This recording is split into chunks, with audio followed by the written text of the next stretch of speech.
Hello students, how are you? Hope you are doing good. So आज हमारा lecture number 3 है.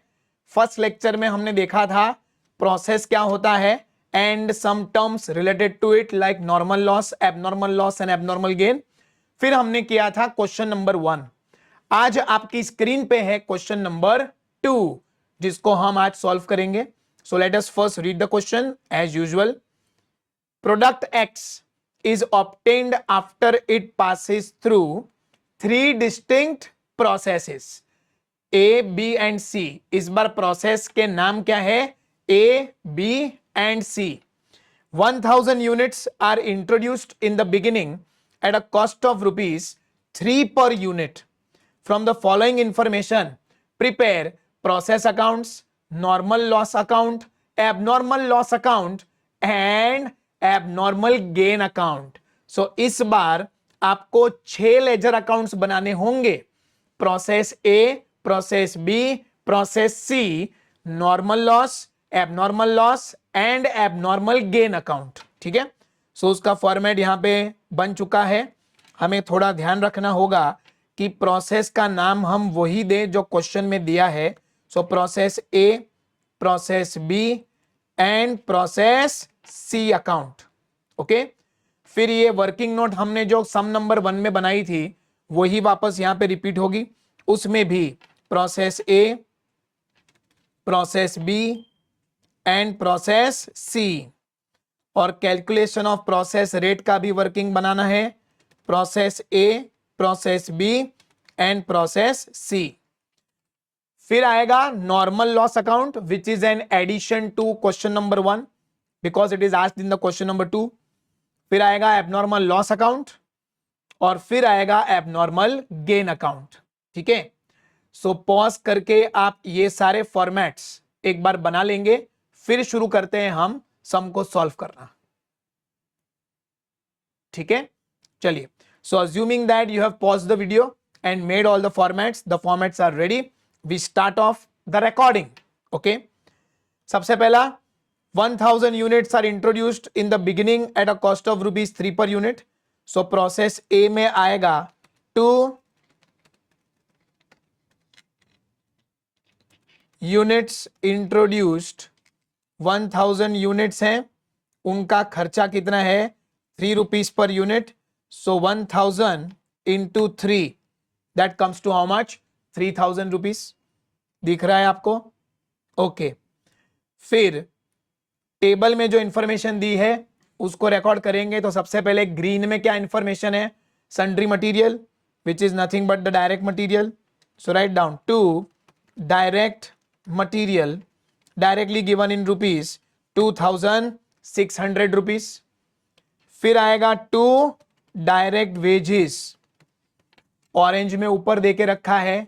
Okay. Process ए में कितना खर्चा हुआ? 2000 रुपीज का. After that, you are given with the percentage of normal wastage to input, which is nothing but normal loss, जैसा कल वाले सम में देखा था, by normal loss. It is again given in percentage. कितना परसेंट है? 5% of total input. So what is the input? 1000. उसका 5% कितना आएगा? 50 units. और उसकी स्क्रैप वैल्यू भी आपको बता के रखी है as in the previous sum 2 rupees. So 50 into 2 that is 100 rupees आपको कमाने मिलेंगे when you sell these goods to the scrap guy. Okay. भंगार वाले को जब ये सामान हम बेचेंगे तो आपको 100 रुपया मिलेगा. ओके. स्क्रीन दिख रहा है बराबर आपको? I think now it is proper.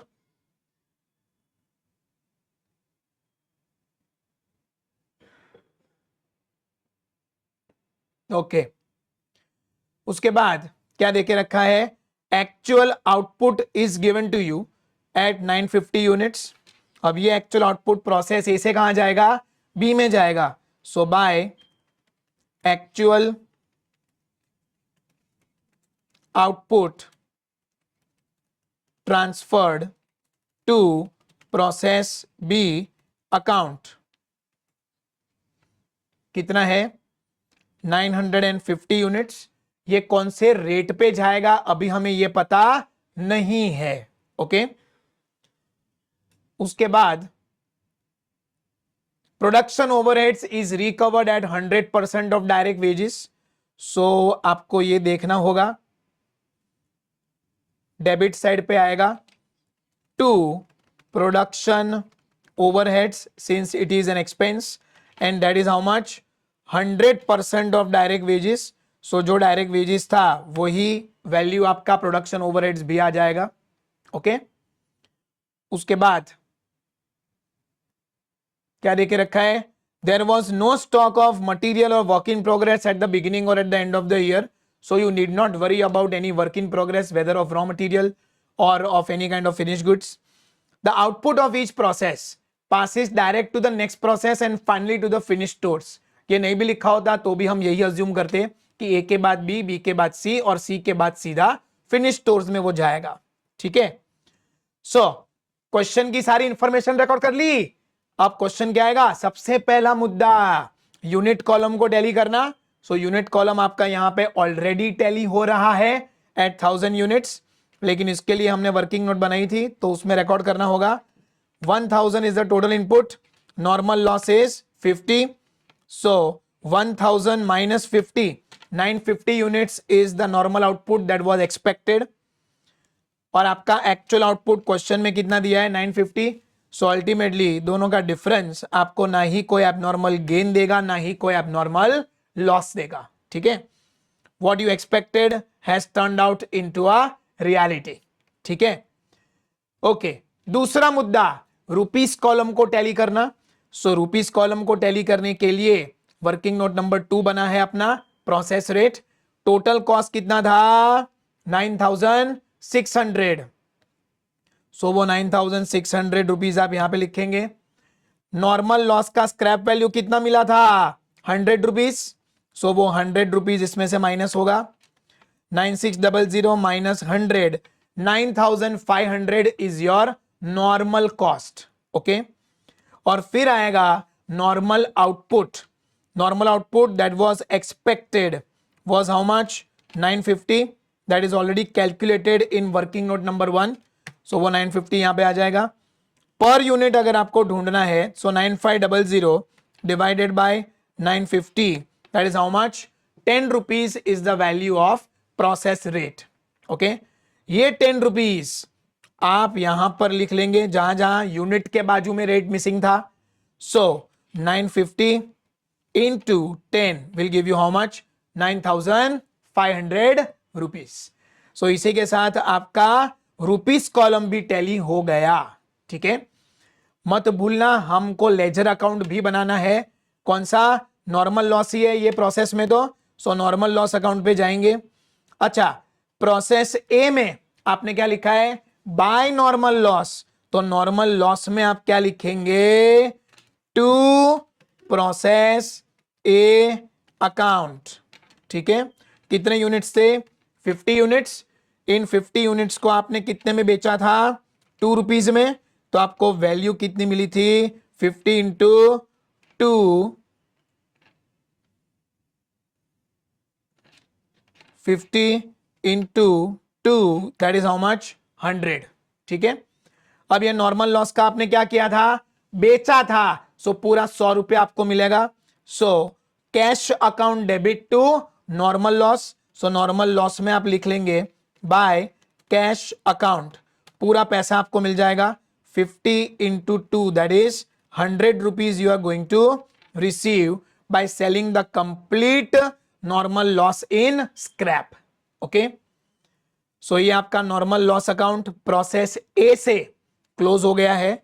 ठीक है, now after recording all the transactions can we move to the next process. Yes, process B की शुरुआत कहां से होगी 2 units transferred from process A, so 2 units transferred from process ए, कितना आएगा यहीं से अपने को कॉपी करना है 950 इंटू 10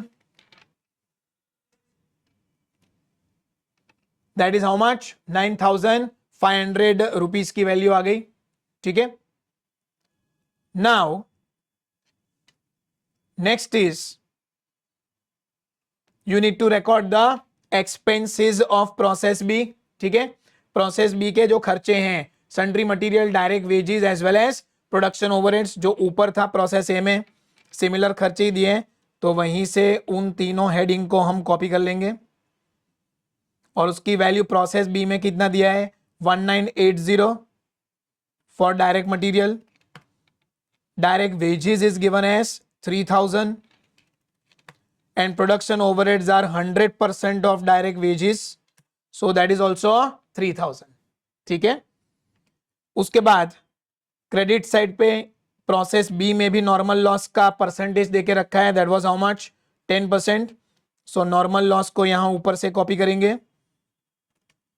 इस बार 5% नहीं है, कितना है 10% है, सो 950 इंटू 10% कितना है 95, और इसकी स्क्रैप वैल्यू बता के रखी है, that is how much 4, so 95 into 4 that is 380 rupees you are going to get from the scrap value.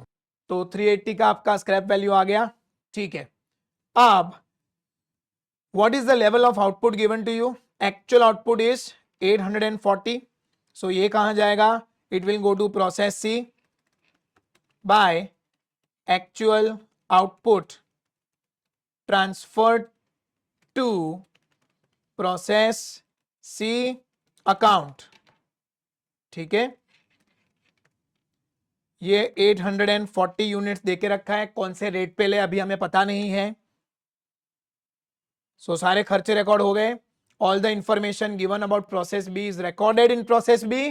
तो आप क्वेश्चन क्या पूछेंगे, सबसे पहला मुद्दा यूनिट कॉलम को टैली करना, is unit column getting tallied, एक तरफ यहां 950 है, यहां पर 935 है, okay, it is not getting tallied. 15 का बैलेंसिंग फिगर कहां पे आएगा, ऑन द क्रेडिट साइड, और क्रेडिट साइड मतलब गुड्स बाहर जा रहे हैं, ठीक है, so you have to record this as abnormal loss which is nothing but your balancing figure,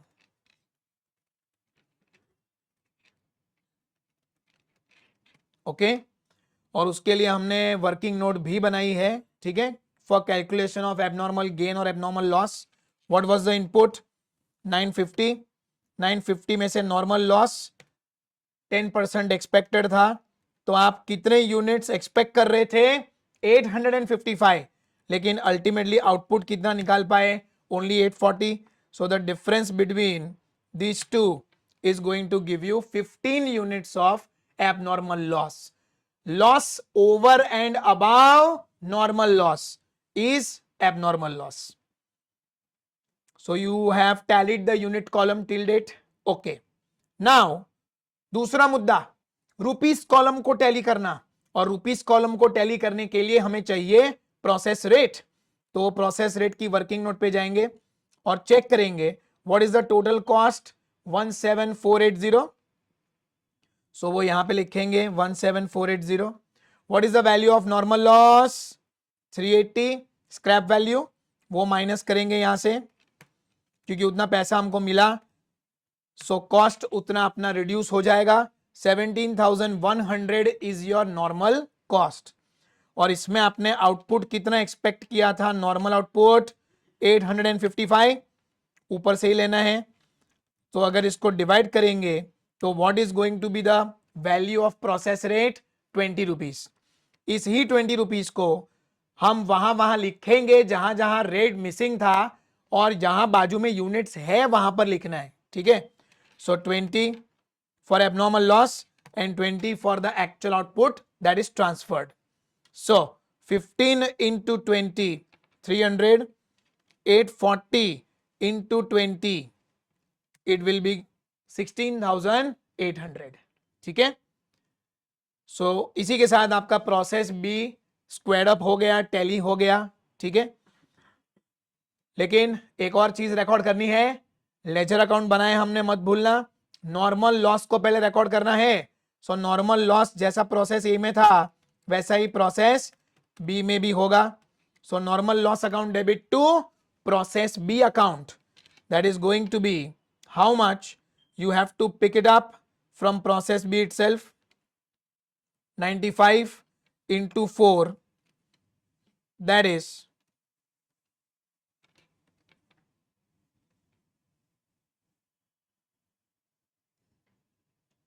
380. ठीक है. सो ये आपको प्रोसेस बी का नॉर्मल लॉस मिल गया. नाउ आफ्टर दिस, इस नॉर्मल लॉस को हम क्या करेंगे? असल में आपने लॉस सोचा था कितना होगा? 95, बट एक्चुअल लॉस आपका हो कितना गया है? 95 प्लस 15, दैट इज 110. क्योंकि आपका इनपुट कितना था? 950 था.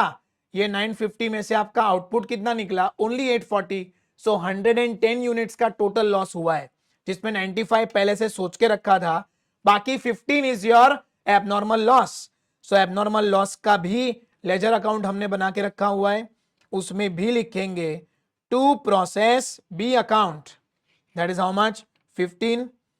और ये 15 की वैल्यू कितनी है? 20. और इसको आप मल्टीप्लाई करेंगे तो वैल्यू कितना आएगा? 300 रुपीज का हमको एबनॉर्मल लॉस हो गया. क्योंकि इन्हीं गुड्स को हमने सोचा था कि ये फिनिश गुड्स बन के निकलेंगे, लेकिन अफसोस की बात है कि ये लॉस हो गया. तो अगर ये फिनिश गुड्स में कन्वर्ट होते या वर्क इन प्रोग्रेस में वैल्यू ऐड होता तो कितना वैल्यू ऐड होता? 20 रुपीज का. वो एक्चुअल में ऐड नहीं हो पाया due to inefficiencies of the organisation, inefficiencies of the staff that was working on that machine, जिससे ये आउटपुट निकलने वाला है. सो इसकी वैल्यू हम कितने पे रिकॉर्ड करेंगे? 20 रुपीज पे रिकॉर्ड करेंगे. ठीक है. Now you tell me, loss चाहे नॉर्मल हो या एबनॉर्मल हो, है तो वो स्क्रैप ही, और अल्टीमेटली इसकी स्क्रैप वैल्यू ही हमें मिलेगी मार्केट से. क्योंकि ultimately when we are going to sell the scrap to someone, that person is not going to ask us कि ये लॉस आपने सोचा था तो इसका आपको एक अमाउंट दूंगा, और ये ऐसा लॉस है कि आपने सोचा नहीं था तो इसका आपको मैं ज्यादा पैसा दूंगा. उसको अपनी सोच से कोई मतलब नहीं है. सो चाहे नॉर्मल लॉस हो या एबनॉर्मल लॉस हो, दोनों को बेचने से मिलेगी क्या? खाली scrap value. And what is that scrap value given to you in the question? That is 4 rupees per unit. ठीक है. सो नॉर्मल लॉस अकाउंट में आके लिखेंगे by cash account. How much? Same thing, 95 into 4, that is 380. ये पूरा पैसा आपको मिल जाएगा. और एबनॉर्मल लॉस में भी आप लिखेंगे बाय कैश अकाउंट 15 यूनिट्स. उस पे भी कितना मिलेगा? 4 रुपीज ही मिलेगा. सो 15 into 4, that is how much? 60 rupees you are going to get as a scrap value. ठीक है. अब एक क्वेश्चन आएगा, सर हमने डेबिट किया था 300 से और रियलाइज हुआ खाली 60, तो बैलेंसिंग फिगर का हम क्या करेंगे? It is an ultimate loss happening to the organisation, और वो लॉस या प्रॉफिट को दोनों को हम दफन कहां पे करते हैं? प्रॉफिट एंड लॉस अकाउंट में. लेकिन यहां पे ये फाइनेंशियल प्रॉफिट एंड लॉस नहीं है, कॉस्टिंग चल रहा है. So costing profit and loss में उस बैलेंसिंग फिगर को हमें लेके जाना पड़ेगा to close the amount of final loss that has happened to the organisation. So balancing figure में आप क्या लिखेंगे? By costing profit and loss account. Bracket में लिखेंगे आप बैलेंसिंग फिगर. इसमें यूनिट्स कोई नहीं है, ये तो टोटल लॉस रुपीज में हो रहा है. So 240 rupees is going to be your balancing figure that is closed and transferred to costing P&L account. ठीक है. सो ये आपका एबनॉर्मल लॉस हो गया. Normal loss account is also getting tallied, और प्रोसेस भी तो हम पहले ही टैली कर चुके हैं. ठीक है. चलिए अब जाते हैं प्रोसेस सी पे. तो प्रोसेस सी की शुरुआत कहां से होगी? प्रोसेस बी से जो ट्रांसफर हुआ था वहां से. So 2 units transferred from process B account. ठीक है. और वो कितना आएगा प्रोसेस बी में से? कितना आया सी में? 840 into 20, 16,800. अब जो खर्चे प्रोसेस बी में थे वही खर्चे प्रोसेस सी में भी है, हमने क्वेश्चन में पहले ही पढ़ लिया था. So what are those expenses? 2962 4000, 2962 for direct material, 4000 for direct wages, and production overheads are again 100% of direct wages, so वो भी 4000 ही रहेगा. ठीक है. उसके बाद इस प्रोसेस में भी नॉर्मल लॉस है which is how much 15%. So normal loss को हम वापस क्रेडिट साइड पे रिकॉर्ड करेंगे. This time it is 15% of total input. What is the input? 840. उसका 15% इज हाउ मच 126 यूनिट्स. और इसका स्क्रैप वैल्यू क्या है बच्चों? 5 रुपीज बता के रखा है. So 126 into 5, calculate, it will come to 630 rupees. ठीक है. नॉर्मल प्रोसेस ही है जो हमने रिकॉर्ड करी है. उसके बाद क्वेश्चन ने क्या दिया है? Actual output is given to you as how much 750. So by actual output transfer to process C के बाद और कोई प्रोसेस ही नहीं है. सो सीधा कहां पे जाएगा? Transfer to finished stores account और फिनिश्ड गुड्स अकाउंट. ठीक है. और वो क्वेश्चन ने कितना बता के रखा है? 750 यूनिट्स. सो 750 यूनिट्स कौन से रेट पे लिखे अभी हमें पता नहीं है. ओके. अब क्वेश्चन की सारी इंफॉर्मेशन हमने रिकॉर्ड कर ली फॉर प्रोसेस सी. तो आप क्वेश्चन क्या पूछना है आपको अपने आप से? सबसे पहला मुद्दा, यूनिट कॉलम को टैली करना. क्या यूनिट कॉलम यहां पे टैली हो रहा है? The answer is no. 876 on the credit side, 840 units on the debit side. So balancing figure कहां पे आएगा? 36 ऑन द डेबिट साइड. और ये क्या है आपका? To abnormal gain account. जैसा हमने पिछले सम में देखा था. इसकी भी क्या वैल्यू होगी अभी हमें पता नहीं है. सो सबसे पहला मुद्दा यूनिट कॉलम को टैली करना था, वो हो गया. अब क्या करेंगे? दूसरा मुद्दा रुपीस कॉलम को टैली करना. लेकिन उससे पहले वर्किंग नोट पे जाना पड़ेगा ना. यस. टोटल इनपुट कितना था प्रोसेस सी में? 840 units. What was the normal loss expected? 15% of 840, 126. What was the normal output expected? 714 units. लेकिन असल में आउटपुट निकला कितना? क्वेश्चन में देके रखा है 750, right? So the difference between these two is going to give you the units of abnormal gain. ठीक है. ऐसे करके अपना यूनिट कॉलम में अपन ने 36 लिखा था. ठीक है. नाउ रुपीस कॉलम को टैली करने के लिए जाएंगे हम वर्किंग नोट नंबर 2 पे, that is process rate. What is the total cost of the process? 27762. तो 27762 हम यहां पे लिखेंगे. टोटल कॉस्ट है ये. उसमें से आपको नॉर्मल लॉस का स्क्रैप वैल्यू कितना मिला? 630 रुपीज. सो 630 रुपीज आपका नॉर्मल लॉस का स्क्रैप वैल्यू आ गया. अब दोनों का डिफरेंस निकालेंगे हम. तो क्या आएगा? 27132 is the normal cost expected. और उसके सामने आपका नॉर्मल आउटपुट आपने क्या एक्सपेक्ट किया था? 714. सो अगर इसको आप डिवाइड करेंगे by 714, what are you going to get? 38 rupees per unit is the value at the end of this process. और इसीलिए उसको क्या बोलते हैं? प्रोसेस रेट बोलते हैं.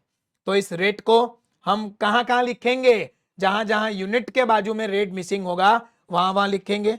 सो 38 रुपीज, 38 रुपीज. अब मल्टीप्लाई करेंगे 36 इंटू 38 फॉर एबनॉर्मल गेन 1368 और 750 इंटू 38 दैट इज 28500.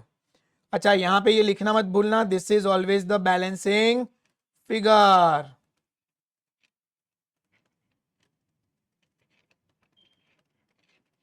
ठीक है, तो ये हो गया अपना प्रोसेस सी अकाउंट भी टैली। सम खत्म नहीं हुआ है अभी, ठीक है, आगे और है। नॉर्मल लॉस और एबनॉर्मल गेन में भी तो एंट्री करनी है। सो नॉर्मल लॉस में पहले क्या लिखेंगे, टू प्रोसेस सी अकाउंट। कितना नॉर्मल लॉस आपने सोचा था, 126 into 5 that is 630। So 126 into 5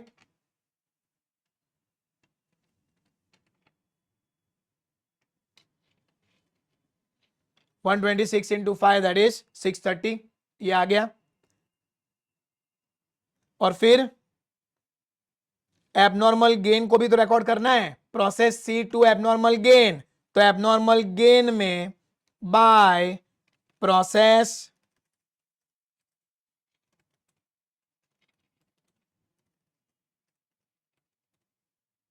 C account, ठीक है, प्रोसेस सी अकाउंट में कितना एबनॉर्मल गेन रिकॉर्ड हुआ था उसी वैल्यू को हम यहां पे भी रिकॉर्ड करेंगे, 36 38 1368। सो यहां पर भी 36 38 1368 आ जाएगा। चलो नाउ वेरी इंपॉर्टेंट पार्ट, ठीक है, आपने नॉर्मल लॉस सोचा कितना था कि 126 होगा, ठीक है, लेकिन एक्चुअल में अगर इन दोनों का डिफरेंस आप देखें, इनपुट था आपका 840 और आउटपुट आया आपका 750। इन दोनों का डिफरेंस निकालोगे तो बच्चों कितना आएगा, मैं यहां पे एक छोटी सी वर्किंग नोट बना लेता हूं, 840 minus 750, you lost only how many units, 90 units, जबकि आपने सोचा कितना था कि लॉस कितना होगा, 126 होगा। सो 36 यूनिट्स का ऐसा लॉस जो आप सोच के बैठे थे वो तो कभी हुआ ही नहीं, वो फिनिश गुड्स बन के आपके सामने आ गया, क्योंकि आप ये 36 यूनिट्स को लेकर क्या सोच रहे थे कि ये तो गया, डूब गया, खत्म, टाटा बाय बाय, लेकिन ऐसा हुआ नहीं, ये गुड्स फिनिश गुड्स बन के आपके सामने आ गए। तो आपका उतना क्या हुआ, यस, आपका उतना गेन हुआ, इसीलिए इसको हम क्या बोलते हैं, एबनॉर्मल गेन बोलते हैं। लेकिन असल में एबनॉर्मल गेन जैसा कुछ होता ही नहीं है, it is only a mistake done by you in estimating the normal loss. Normal loss आपने ज्यादा सोच लिया था, वहां पे गलती थी, अल्टीमेटली कोई गेन नहीं हुआ है तुम्हें, लॉस तुमने जरूरत से ज्यादा एंटिसिपेट कर लिया था। तो गलती कहां पे थी, सोचने में गलती थी। तो जो सोचने में आपने गलती करी उसको हमें रेक्टिफाई करना पड़ेगा।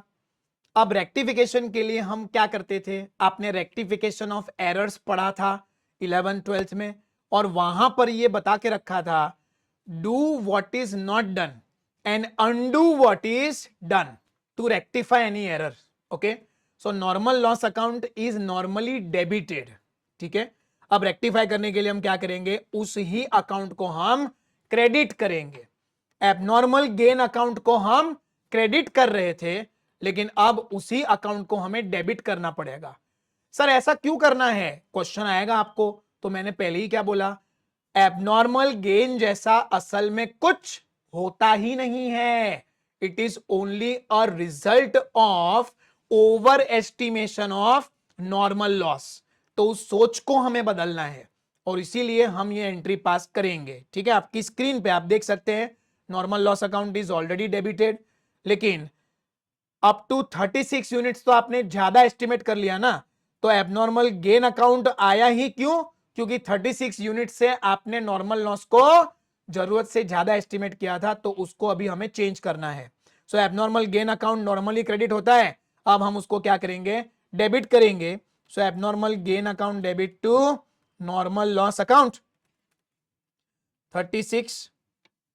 सर रेट क्या लेंगे, आप सोचो, ये एबनॉर्मल गेन अगर ना होता, ठीक है, आपने लॉस पहले से ही प्रॉपर एस्टिमेट किया होता, तो इन यूनिट्स पे आपको वैसे भी स्क्रैप वैल्यू तो मिलने ही वाली थी। और नॉर्मल लॉस अकाउंट पूरा रिकॉर्ड ही किस वैल्यू पे होता है, स्क्रैप वैल्यू पे होता है। सो ये अगर फिनिश गुड्स बन के आपके सामने नहीं आते तब भी आपको 5 रुपए का स्क्रैप वैल्यू तो मिलना ही मिलना था। तो आपका लॉस सेट ऑफ भी किस वैल्यू से होगा? 5 रुपए से ही होगा। ठीक है, so abnormal gain account 36 into 5, that is how much? 180 rupees तो आपको वैसे भी मिलने वाले थे। ठीक है, तो वो अपना गेन सेट ऑफ हो गया। साथ ही साथ नॉर्मल लॉस में आप रिकॉर्ड करोगे by abnormal gain account. 36 was the over estimation, इसका कोई पैसा आपको मिलने वाला नहीं है। 36 इंटू 5, ये तो एबनॉर्मल गेन के सामने सेट ऑफ हो गया। Now just imagine, even if you wanted to sell 126 units in scrap, do you actually have 126 units to sell? The answer is no, क्योंकि आपका प्रोसेस जो था 840 माइनस 750, आपके पास स्क्रैप बेचने के लिए बचा ही कितना है? 90 रुपीज, 90 यूनिट्स ही बचा है। और वो 90 यूनिट्स क्यों बचा? 126 माइनस 36 तो आपका फिनिश गुड्स में कन्वर्ट हो गया। So when you have only 90 units to sell, you are going to sell that much units only. उससे ज्यादा यूनिट्स आप बेच नहीं सकते, क्योंकि उतने यूनिट्स आपके पास अस्तित्व में ही नहीं है। और इसीलिए कैश आपको कितने यूनिट्स में मिलेगा? 90 यूनिट्स में मिलेगा। सो बाय कैश अकाउंट 90 यूनिट्स, और इस पे आपको कितना वैल्यू मिलेगा? 5 रुपया ही मिलेगा। सो 90 into 5, that is how much? 450 rupees you are going to get in scrap value. ठीक है, अब आ जाते हैं एबनॉर्मल गेन में। यहां पे क्या हुआ देखो, 36 यूनिट 38 रुपीज वाले बन के आपके सामने आ गए। अगर ऐसा नहीं भी होता तो भी 5 रुपया तो आपको मिलने ही वाला था स्क्रैप का। तो आपका एक्चुअल में गेन कितना हुआ? इन दोनों का difference, that is going to be the balancing figure. और बैलेंसिंग फिगर बच्चों हम कहां लेके चलते हैं? Costing profit and loss account में। ठीक है, so to costing profit and loss account, which is going to be your balancing figure. कैसे आएगा? 1368 माइनस 180। असल में आपका गेन खाली 1188 का ही है। ठीक है, अब आप सोचोगे सर 1368 आपने एबनॉर्मल गेन में लिखा था, लेकिन मैंने ये भी बोला ना कि ये 1368 सपोज फिनिश गुड्स बन के ना आता, तब भी आप इसको सोच क्या रहे थे कि ये तो नॉर्मल लॉस होगा, और नॉर्मल लॉस का स्क्रैप वैल्यू तो आपको वैसे भी मिलने वाला था। Any which ways you are going to recover the value of scrap on the same goods. जो 1368 माइनस 180 करोगे तभी आपको पता चलेगा कि मेरा actual gain is only 1188। So only that gain should go to costing profit and loss account. ठीक है, for any confusion or doubts you can definitely give me a call on this number. okay, तो इसी के साथ हमारा ये सम समाप्त होता है और आज का ये लेक्चर भी। तो बस फिर आज के लिए इतना ही। Okay bye.